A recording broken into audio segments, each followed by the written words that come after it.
আসসালামু আলাইকুম গাইস। আজকে আমাদের একটা বিষয় বলবো, এটা হচ্ছে রাগ। মানে রাগ করে যেটা করবেন আপনারা, আজকে সেটা হচ্ছে রাগ। রাগ করলে লাভ কি বা ক্ষতি কি?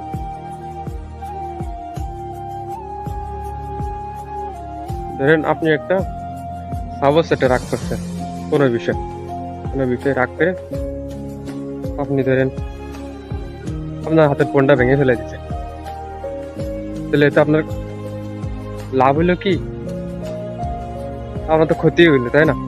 আপনি রাগের বিষয় ফোনটা ভেঙে ফেলেছেন, তাহলে আপনার এটা ক্ষতি হয়ে গেল, তাই না? পরে আপনি সেটা বুঝবেন যে আমি কি করলাম।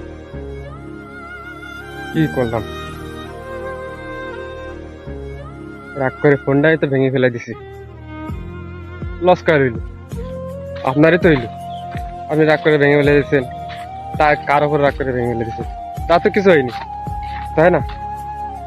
আপনি ভেঙে ফেলে দিয়েছেন, তা তো কিছু হয়নি, আপনারই তো হয়েছে। এই জন্যই রাগ করবেন না। যদি রাগ করেন তো মনে করেন আপনি কিছু ভাঙবেন না, চুপ করে একদিক তুলে যাবেন।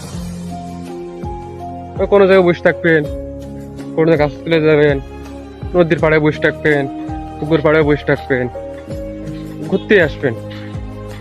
কিন্তু ওই রাগ করে মোবাইল ভাঙা, ভাঙচুর করা, ইত্যাদি ইত্যাদি, ভেঙে ফেলানো, রাগ করে কারো গালাগালি দিয়া, তার সাথে ঝগড়া করা, মারামারি করা, তাহলে কি হইলো? আপনাদের সম্পর্ক নষ্ট হয়ে গেল, আপনার বন্ধু বান্ধব নষ্ট হয়ে গেল রাগের জন্য।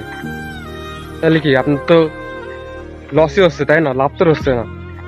এই বিষয়টা বুঝতে হবে যে রাগ করে কিছু করা যাবে না। এসব মূলত বিষয়। ভিডিওটি ভালো লাগলে লাইক কমেন্ট শেয়ার দিয়ে যাবেন, সাবস্ক্রাইব করবেন। দেখা হবে পরবর্তী ভিডিওতে। আল্লাহ হাফেজ, সবাই ভালো থাকবেন।